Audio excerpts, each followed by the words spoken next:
Messe du samedi après les cendres. Station à Saint-Tryphon. Introïte. Le Seigneur m'a entendu et il a eu pitié de moi, il est devenu mon soutien. Je vous exalterai, Seigneur, parce que vous m'avez relevé et vous n'avez pas réjoui mes ennemis à mon sujet. Gloire au Père, au Fils et au Saint-Esprit, comme il était au commencement, et maintenant, et toujours, et dans les siècles des siècles. Amen.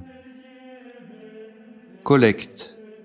Écoutez favorablement, Seigneur, nos supplications, et accordez-nous de célébrer avec dévotion ce jeûne solennel avantageusement institué pour la guérison de nos âmes et de nos corps, par notre Seigneur Jésus-Christ. Épître. Isaïe, chapitre 58, versets 9 à 14.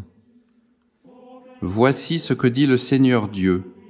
Si tu éloignes du milieu de toi le joug, et que tu cesses de montrer le doigt et de dire des outrages, si tu donnes ta nourriture à celui qui a faim, si tu rassasies l'âme indigente, ta lumière se lèvera au sein de l'obscurité, et tes ténèbres seront comme le midi. Le Seigneur sera toujours ton guide. Il rassasiera ton âme dans les lieux arides, et il redonnera de la vigueur à tes membres. Tu seras comme un jardin arrosé, comme une source dont les eaux ne tarissent pas. Les tiens rebâtiront tes ruines antiques, tu relèveras des fondements posés aux anciens âges.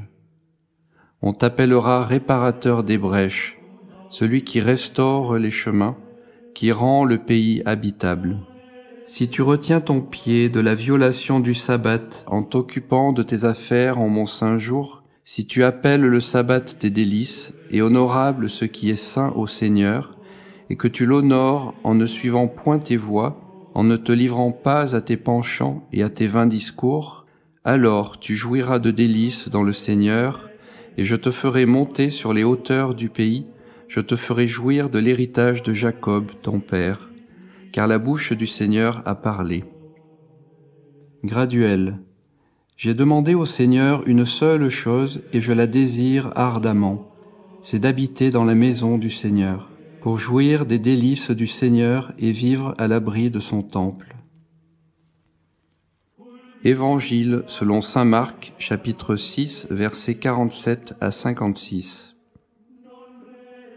En ce temps-là, le soir étant venu, la barque était au milieu de la mer et Jésus était seul à terre. Il vit que ses disciples avaient beaucoup de peine à ramer, car le vent était contraire. Vers la 4e veille de la nuit, il alla vers eux, marchant sur la mer, et il voulait les dépasser. Mais eux, le voyant marcher sur la mer, crurent que c'était un fantôme, et ils poussèrent des cris. Car ils le virent tous, et ils furent troublés, mais il leur parla aussitôt et leur dit : « Rassurez-vous, c'est moi, n'ayez pas peur. » Puis il monta auprès d'eux dans la barque, et le vent cessa. Ils furent en eux-mêmes tous stupéfaits et remplis d'étonnement, car ils n'avaient pas compris le miracle des pains, parce que leur cœur était aveuglé. Après avoir traversé le lac, ils vinrent dans le pays de Génézareth, et ils y abordèrent. Quand ils furent sortis de la barque, les gens, ayant aussitôt reconnu Jésus, parcoururent tous les environs, et l'on se mit à apporter les malades sur des lits, partout où ils entendaient dire qu'il y était. En quelques lieues qu'il arriva, dans les villages, dans les villes et dans les campagnes, on mettait les malades sur les places publiques, et on le priait de leur permettre seulement de toucher le bord de son vêtement. Et tous ceux qui le touchaient étaient guéris. Offertoire.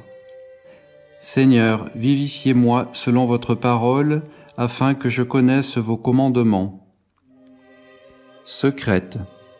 Recevez, Seigneur, ce sacrifice par lequel, dans votre bonté, vous avez bien voulu être apaisés, et purifiés par sa vertu, accordez-nous, nous vous en supplions, de pouvoir vous offrir les sentiments de notre âme qui vous soient agréables. Par notre Seigneur Jésus-Christ. Communion. Servez le Seigneur avec crainte, tressaillez de joie avec tremblement, attachez-vous à la loi de peur que vous ne périssiez hors de la voie droite. Post-communion. Nourris de ce don, principe de vie céleste, nous vous supplions, Seigneur, que ce qui est pour nous mystérieux en cette vie nous devienne un secours pour la vie éternelle. Par notre Seigneur Jésus-Christ. Oraison sur le peuple. Humiliez vos têtes devant Dieu. Puissent, Seigneur, vos fidèles être affermis par vos dons, afin qu'en les recevant, ils les recherchent, et les recherchant, ils les reçoivent sans fin, par notre Seigneur Jésus-Christ.